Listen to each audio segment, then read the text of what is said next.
Oh, no one saw that coming. No. A long, long, long list of very small things that in the grand scheme of things are nothing. In fact, some of them I think are almost insultingly small. Well, and that's, I mean, it was a cross between the wishy-washy and the delusional. I mean, when he talks about Cambridge, they're going to spend 100 million. Well, each one of the campus sites in Cambridge is costing over $1 billion to redevelop. Yeah, so 100 million investment really doesn't go very far. But more importantly, Cambridge, they talk about transport. Cambridge has no water. Every development at the moment that's trying to do anything is being knocked back because of the water usage. Not only that, Cambridge has no electricity. So let's not worry about transport, shall we? Because you don't need transport if you can't actually build the things because there's not enough water and there's not enough power. And what he said about the NHS and the £3.4 billion of investments in IT systems, yeah, you can pretty much triple that. And it's literally, yeah. So I think that just first of all, on housing, and this was a bit of a surprise, he's cut capital gains tax on the disposal of second homes. Who does that help exactly? Well, okay, so the logic is more people will sell their second homes, releasing more stock to the market. And yes, at the same time, what it does, despite in his speech talking about reducing the division in society, is just going to divide society even more between those that have and those that do not. Yep. The haves and the have-nots. So people selling their second and third homes will now 4% less tax to pay on those sales. I mean, that's it. That's just literally it for the housing market. I mean, he said, "Oh, we're gonna build 8,000 flats or houses in Canary Wharf." Yeah, that's really. You mean Canary Wharf, an area that to many may actually be dying at the moment in terms of if there's no business there because people are moving out of the towers. Yeah. I mean, yes, there are plans to build a big new life science tower there, and that's ongoing. But 8,000 flats in Canary Wharf, that'll save the nation. It's just not a big deal, is it? Yes, it has. He has helped out Angela Rayner, which is good. But, I would like everyone to remember this. Every single figure that you hear in relation to the housing market, how many millions, how many tens of millions, how many hundred millions, just remember they're spending nearly £100 million every month on temporary accommodation. Month in, month out, nearly £100 million. So this, we're going to invest 20 million in a housing scheme. That's not even a week of temporary accommodation. No. It's just a colossal, as someone just said, a big, putrid, wet fart of budget. But this is because the country is. I mean, I loved the talk about GDP. I mean, Jesus Christ! But the country is broke. His fiscal overhead was what, 13 billion? I mean, 13 billion gets you nowhere. I mean, when you're talking 1 month's interest on the debt, isn't it? Like not even that. Not even that. When you're talking about a population of 68 million, 13 billion really doesn't go very far. And the national insurance thing, yes, and also the childcare piece. That would actually be pretty bloody helpful. I mean, let's face it, childcare is one of the reasons that so many people are on universal credit. It's so expensive in this country. But the implementation date is 2026. Yes. By which time your kids have already grown up and they're in school. Well, no, but also I'm not convinced that old Jezza will be standing there in 2026. Nope. I don't think so either. This is a good question. Sam says, out of curiosity, what were you hoping to be included in the budget that wasn't mentioned?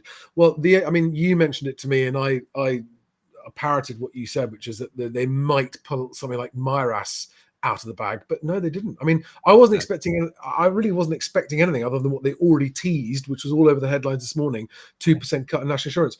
I also think that the amount of money that these tax cuts are worth are negligible in the overall grand scheme of the cost of living crisis. The fact that inflation is still at 5% or whatever it is for just on food and stuff, prices are still rising faster than they should be, even though it's quite a long way. And remember, the tax bans of that man for claiming credit for reducing inflation. The sheer bollocks on him for pretending that he had anything to do with that. Absolutely insane. And remember, when he keeps talking about lowering tax, the tax bands are still frozen. And Yep. yet we've had the inflation. So, in fact, if you work out it's not, in real terms, it's not a reduction in tax. No. In real terms, it really isn't. I mean, literally, he's giving back a fraction of what he's been taking away for some time. Yeah. What we've been losing some time. I mean, I think, to me, the overall conclusion that can be drawn there is he really had very little he was able to do because of Correct. the scale of the debt. Exactly. That's not an election-winning budget, is it? No, but they don't want to win. Who would want to win this election? You'd have to be mad to want to win this election. So yeah, okay. Someone else mentions the Airbnb, the holiday lettings tax holiday. That is just pure political posturing. It won't make a big difference. It's a tax. He's abolishing the holiday lets tax benefit. It's not going to make that big a difference. Yeah, it's just not going to make that big a difference, I'm afraid. And Craig, yes, I mean, I've read about Birmingham, a 21% increase in council tax. I'm not sure that every council will do the same, but it is going to be something we see more commonly as more councils go bust. I mean, I come back to my point that fixing the housing market would fix so many other things, including helping government finances. Because, you've now got Hastings Council, I think, saying that over 50% of their entire budget is on temporary accommodation and paying for accommodation. Over 50% of their entire public services budget is just on temporary accommodation. That is literally like hemorrhaging money into thin air, just burning money at the expense of public services, at the taxpayers' expense. Why? Because there aren't enough social homes, government-owned social accommodation. Now, I mean, I've had some people going, "Wow, that doesn't solve many problems." It really does, because as long as councils are legally obliged to house homeless families, as long as councils are legally obliged to house asylum seekers, then there is, whether we like it or not, and without commenting on whether it's a good or a bad thing, there is a very real and growing problem that is directly hitting public services in the wallet because of this obligation councils have, and they're just running out of money. Why? Because the government hasn't built social housing, which if it had built, it wouldn't be hemorrhaging this money. It would have taxpayer-owned housing stock. It would reduce the taxpayer's bill. It would improve competition for the rental market. It could bring down rents, actually provide the sort of accommodation in where it's most needed, most urgently. Without relying on the public sector to do it. The private building sector is not going to it's not ever going to solve the housing crisis, because it will only build stuff that it can sell at the maximum possible price. Yes. Which isn't affordable for the people who need affordable homes. Well, that's why they stop building. At times like this, when people are worried about house prices, they simply slow down their production. They have no interest in building properties that are going to be sold cheaply. They want to build properties that they make money on. Yeah, exactly. And so this spoon feeding the public this line that, oh, well, we need to build more houses. Building more houses does nothing to address the shortfall of affordable homes. No. Let me say that again. No matter how many homes the private sector builds to sell to the public, it will make absolutely zero impact on the lack of affordable housing problem. That's really what's costing councils and the taxpayers and communities all of the problems that we've got, right? The private building sector is not the answer to the shortfall of affordable housing. It just isn't. And there is no other way other than for the government to go into an emergency house building, or even if these were very, very modest flats built in modern purpose-built blocks, but they were built to a high standard, so they really lasted a long time, right? They could solve problems. There's no other solution to it. No amount of house building by private companies is going to solve that problem ever. Just another catch-22 to add on to that, Charlie, as to why it's so difficult, is you'll notice that Hunt tried to pull a very watered-down semi-quasi it's a growth budget. It's growth. We're going for growth. And as far as I could see, his growth was we're going to extend tax relief on leased equipment, and also we're going to cut your business rates. Now, when he cuts business rates, the local council receives less money because the council takes the business rates and they give half of it to central government and they keep half for themselves, which allows them to fund the accommodation for people coming to the country or social housing and all these other good things. So to go for growth, because we are so broke, to go for growth, he's giving them rates cuts, which then damages local councils even further after their stupid speculative property purchases, which means that they have less money, which means that they are spending 50% of their budget housing people. And you go, Jesus, there's no good way. That's what I've been saying about the entire economy since we started talking about this. Because our public and private debt are so high, and because of the situation we find ourselves in terms of immigration, native births, and productivity, there is no good, easy out for this. You want growth? Yeah, we'll cut your rates. But by cutting your rates, we now can't actually provide housing, or all of the budget's gone on housing by that particular council. It's madness. Yeah, and there really isn't any end in sight to it. No. Which is why, if the government is going to borrow money, then borrowing it to build long-term assets, taxpayer-owned assets that will actually solve social problems, they'll solve a long list of problems and actually start to give communities a chance to improve quality of life gradually from the bottom up, which is where it needs to be improved from. Yep, I like that old Pataliano. Rate cuts don't mean shit for businesses. VAT cuts help our customers and businesses. Well, then you're in luck, because as long as you earn, was it 90,000 or 85,000? What did he put it up to? The VAT rate? Well, he's put it up to 90,000, so it's an extra 5,000. So hey, just make sure that your business doesn't turn over more than 90k, and you don't have to worry about VAT anymore. 91, and you're still screwed. So, given inflation, and it's been 7 years since there's been a raise, I'm not entirely sure that helps people out very much, does it? Yeah, no, it doesn't. And I'll tell you what else I've realized, just having a chance for all this to sink in, about what a big fat nothing burger this is. How many people have we heard from within the housing market, the guffers and the pumpers over the last 2 years, going, the government's not going to let house prices fall. The government's not going to intervene. Kezia, the government won't allow it. Well, I did not pick up one single solitary iota of government support for the housing market in that budget, other than the capital gains tax cut on second or multiple dwellings. That is literally it, and I don't think that's going to have a very big impact. No. So that's the other headline here: nothing for the housing market. No. Did you see? I mean, our old mate Rusty Quirk was going, "Oh, on March the 7th, the housing market is going to spring back into life, and it's going to have all of this stimulation."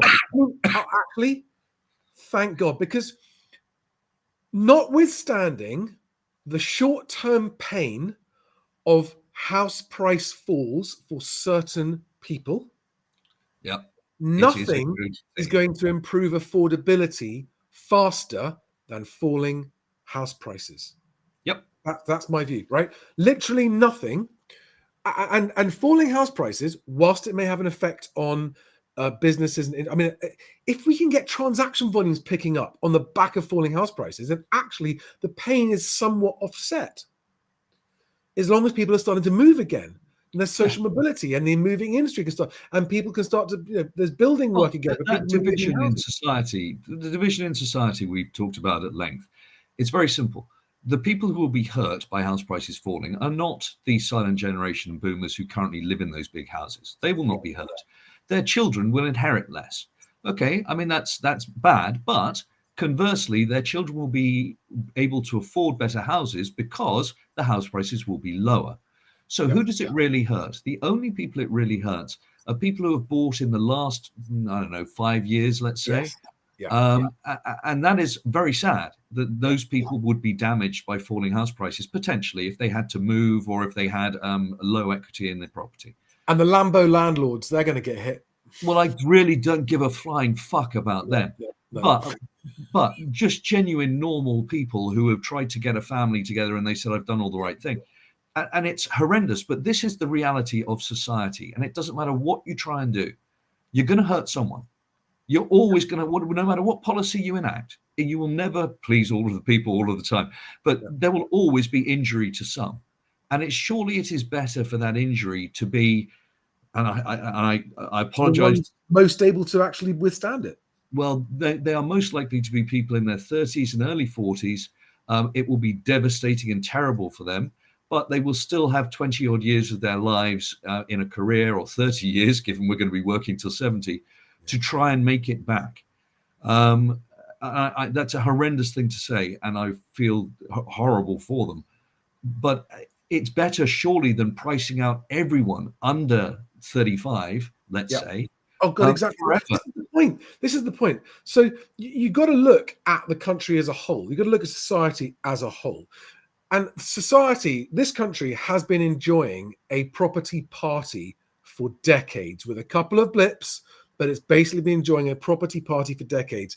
And now everyone's drunk too much, and there's going to be a hangover and a bill to pay. Yeah, the problem is it's the wrong people paying the bill. Yeah, that's true. But it was warned. This has been warned about for a long time. In 2008, when they started putting stimulus in, people said, we are kicking the can down the road, and when we finally get to it, it's going to hurt. We're there now.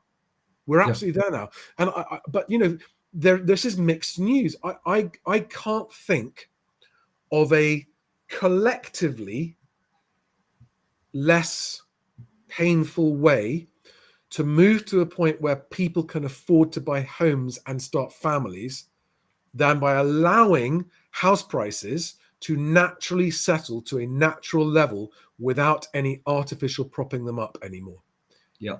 That is the least painful way. There will be pain, no doubt. There'll be pain, and horrible pain for some people. The negative equity that I've been warning about, and but for those people who currently feel priced out of home ownership, the fact that there was no stimulation or help for first-time buyers or anything like that in that budget is actually good news for a larger number of people, because all of those stimulus measures only helped a few people in the short term. And to allow this to settle back down is actually the best thing in the current circumstances, the best thing that could happen, I think. Craig Wood has a comment. He says, that assumes that those boomers are taking out massive equity to pay for care. I've got family members who've done just that, and there is no inheritance left. Yeah, I had an ex conversation a little earlier today about that. Yeah, absolutely. I mean, if you look at an average of, say, 90,000 per person per year, and the fact that people are staying in care homes much longer than they used to, you can easily burn through, between a couple, you'd burn through £300,000 to £500,000 that would otherwise be inherited. So what do we think this means now for the long-term outlook for house prices? Because this was definitely, I mean, this budget was, I have to say, this was the one thing I thought, if they're going to pull a cat out of the bag to try and prop house prices up, the budget is when they would have done it. Yeah. It was the one event that I was thinking to myself, they might pull something out that makes me rethink my long-term house price expectation. Now I'm just more confident than ever that that's what's going to happen.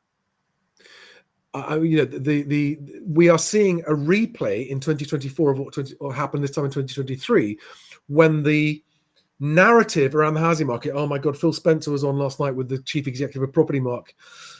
There was a bit more acknowledgement that things are tough, but still that there's lots of room for optimism and reason for optimism and the confidence, and we must build confidence. But actually, this time last year, everyone talking about the housing market was saying, hey, it's green shoots, there's optimism, there's reason for promise. And now we look at 2023 and decide and see that it was the worst year for mortgage lending since 1974. The worst year for home buyers taking out mortgages in 50 years. That's worse than we forecast. Yeah, Charlie, just to be clear, that was home movers, not home buyers. It was the worst year. Yeah. Home movers, yes. Yeah, that's right. So the total, all the home moving and home buying borrowing of mortgages was the lowest since 1974. Yes? No. So for people who were moving home, I've got it. I've literally got the quote right here.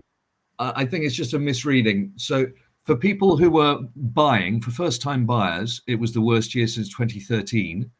And for people who owned a home and were moving, it was the worst since 74, I thought. Here we are.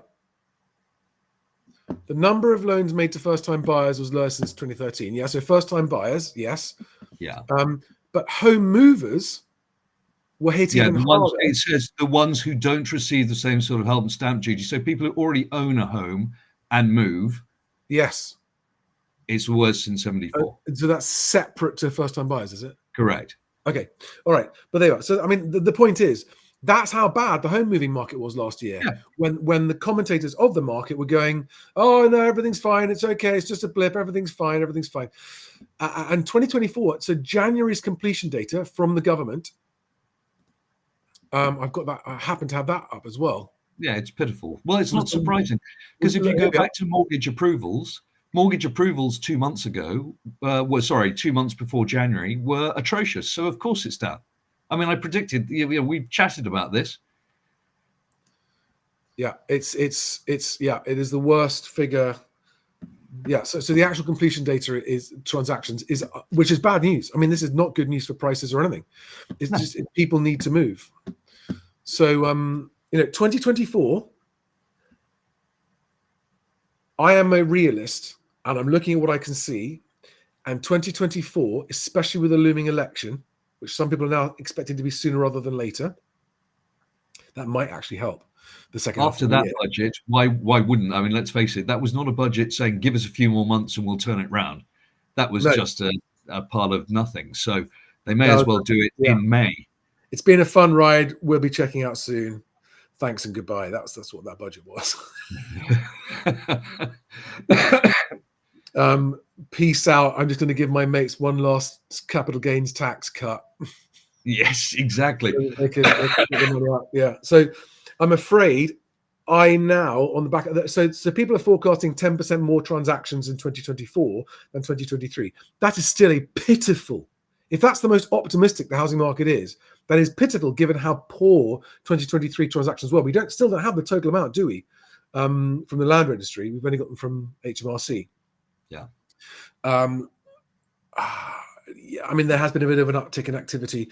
Who's going to see? So to answer the question I expect I'm going to get a lot now is, what do I now think is going to happen? What does my expectation do for house prices now that that budget's been announced? I'm probably as concrete as I've ever been on where I expect house prices to end up when this slide finishes. And I think the slide is going to finish sometime next year, 2025, with regional variations in the timing of that slide. Some of them will be early next year, some will be late next year, and we won't see any evidence of that coming through in the figures until 2026. We won't know.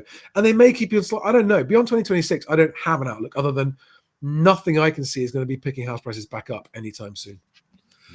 No. I think we're now going to be looking at, most likely, a Labour government, maybe a Labour-hung parliament, like a Labour coalition, a Labour Lib Dem coalition, perhaps. Do you think? I think Labour will win it outright. Right. And unfortunately, with the best will in the world, I don't see a high-functioning team there. No. And a high-functioning team is what you need to get things done. And I just worry it's going to be an absolute shit show of posturing and talking and lots of talking and lots of talking and lots of talking and nothing actually getting done. That's what I'm worried about. And then at the next election after that, the Tories are going to be, see, you want us back after all. Well, I tell you what, the one thing that gave me a little glimmer of hope was the fact that again, I mean, they do it every time. They just tease me. They mention small modular nuclear reactors. Yes, yeah. But what I love is they're just getting to the point where they're going to get to the competition and people are going to get their answers back by June, and then they'll decide who can go forwards. It's like, for fuck's sake, you've been talking about this for years. That competition should have been run after the last time that Jesus was standing there saying we're going to do SMRs. Yeah. You know, why are we waiting till June to get responses on the RFPs? You know. Oh, wow. Someone just reported that house builder stocks are tanking. Yeah, well, that's not a surprise. They were expecting a whole bunch of stimulus, weren't they?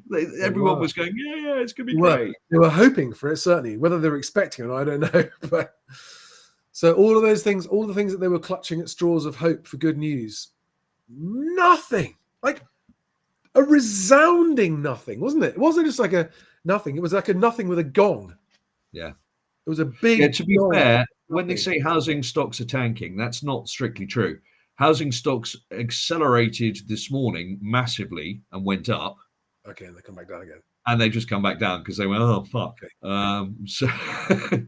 So it's not that housing stocks are tanking because they were already not exactly performing wonderfully. Jake Abed makes a good observation. 0 impact on the bond market. So I'm sure they're all happy, which is basically what he's doing. He's just keeping the bond market.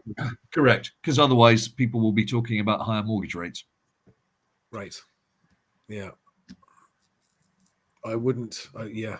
Well, do you know, I reckon that's the longest video I've ever done. Thank you for joining me. With absolutely nothing to report. Although, Charlie, one thing that did come out of that, I mean, you remember I did a couple of years at the London Clinic up in Regent's Park. The whole point about the NHS systems and how difficult it is to integrate electronic patient records, PACS, RIS, VNA, and all this sort of good stuff gets very technical. But if anyone is interested, would you be interested in doing a 20-minute chat about how hard it would be to integrate our NHS? Yeah, definitely. I can contribute something, having been in IT or software development for over 20 years. Yeah. At a smaller scale, but still. Updating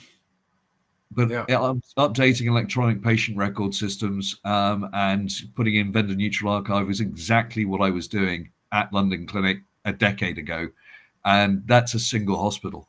When you try and integrate across the country and then put AI in inverted commas in, they're going to find it quite complex. A lot more than old Hunt goes, yeah, well, we'll do this. It'll help diagnostics. So we'll be able to do it. It'll be fantastic. Yeah.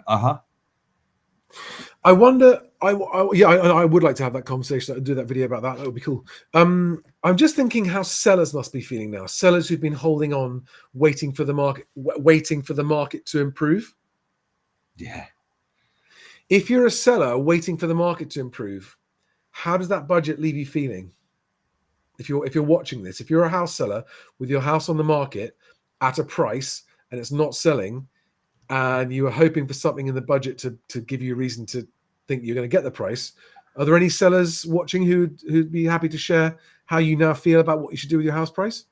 Because Paolo, the urban farmer, says sellers, there are some, but one of the things that I've been hearing from agents recently, anecdotally, is the sellers dropping their prices to hit the bids is starting to increase, which is why the number of transactions actually being agreed at the front line has actually started to increase, because some of the sellers are going, okay, it's not getting better anytime soon. Let's just get out of here now. Well, when you were talking about the Mexican standoff a year ago, it appears they stood for a very long bloody time. Yes. I mean, just would not capitulate. And now, refusing to accept the fact that buyers are going, but we can't afford the mortgage. We would, but we just can't. Yeah. Just one quick thing. The BISA, the British ISA, the extra £5,000. You've had a number of commenters say, God, I wouldn't invest in that. Returns are terrible. Yeah. And you're right. You're right. But it's one of those times where, and this is me being upbeat and optimistic, I do think that it could be a self-fulfilling prophecy, in that one of the reasons that companies list in the US is because they get more investment from the NASDAQ than they do for anything in the UK. Also, American investors as individuals are much more likely to put money in. And I think if we started a BISA, sure, your returns to begin with are going to be pretty shocking. But perhaps with more money going in, actually, some of these revolutionary companies, and we do have, he's not wrong about us having good life science and good machine learning companies. We do. And maybe if they got a little bit more money here, they could do a little bit more development here and also manufacture. He was right about that. Manufacturing science can be very important. The fact AstraZeneca are going to be spending that money is good. So a BISA, much as it won't solve problems, might not be a terrible idea in the long run. No, that's not a terrible idea. And if it's tax free, it almost allows you to absorb a small loss, doesn't it? Yeah, and as Craig, you're absolutely right. The only people who've maxed out ISAs are people who no longer subscribe because they are over 60 years old. The younger generations have very little saved in ISAs. It's very sad if you look at the gap. But there are still plenty of people aged 40 to 55 that have put money into ISAs that are still subscribers. And you're right, they may not hit their 20K max, but perhaps they could put, if they're putting 5K a year away, maybe the one of those thousands could go into the BISA. Who knows? Yeah, yeah. Someone say, I don't think I'd bother trying to sell now. Yeah, and the other things to report is Rightmove, and this hasn't been widely reported, but Rightmove saying that record numbers of properties. I actually have that tab open. Record numbers of properties coming to the market. Record valuations in January. That is a sign of downward pressure. Yep. And that continues. And I've heard agents saying, and I had that wonderful agent Katie Fox on the channel the other day, and she said that she's had, I think, 3 times as many valuations for the time of year she normally gets, 200% up on valuation requests. That's massive. So, you know, I think that I think it's happening as we've expected. It's felt slower than we've expected. But honestly, there are places in the country where the prices are already down 20%. There are some places. There are some places where they're only down 5%, 10%. But we're only halfway through the timeline, the rough timeline. We're only halfway through. So I know when we first started saying this, I thought it was going to take 18 to 24 months. We're already 18 months since I first said that, and it's taking much longer than that. So it is taking longer than I thought. The downsizing, I think, has been the thing that's really been unfair on first-time buyers. Suddenly find yourself, because you weren't competing with those guys a few years ago. Before the cost of living crisis, first-time buyers were not having to compete with downsizers for the same stock. No. And now you are. It's just the final insult, isn't it? But I think the tide might start to turn. I think affordability might start to improve. I think everyone's got to hold on to their jobs. And I think we might be seeing it's a painful process, a painful correction back to where affordability might improve. I think I'm going to wrap it up there. That's a record number of concurrent live streams, 1,255 people currently live. That's a big crowd. Wow. Thank you, everybody. And I hope you've enjoyed that coverage. I hope, forgiven that it was such a big nothing burger, we've entertained you. And yeah, let's get ready for another very, very difficult year in the housing market, making it very difficult for people to move house. Although, I want to finish with this. There are still people being Jedi mind tricked into overpaying by estate agents. Yep. There are still people being tricked, and cash buyers being tricked into overpaying out there, just because they're doing what the agent tells them. Guys, I don't. Yeah, I think even most of my most loyal followers don't agree with how far house prices are going to fall. And I just think, I really hope that everyone's really, really given it some real thought, because let's see what happens from here. Alex, thank you for joining. Pleasure, Charlie. Everyone else, thank you very much for sitting through this for 1 hour and 43 minutes. I think that's a record. That's a long one. Longest live stream. So I'm going to go and have some lunch. Everyone else have a great day, and let me know what you think about the budget. Let me know. I'd love to know if you think we missed anything, and we'll probably talk about it again soon. Thanks, guys. See you on the next one. Bye-bye. Bye-bye.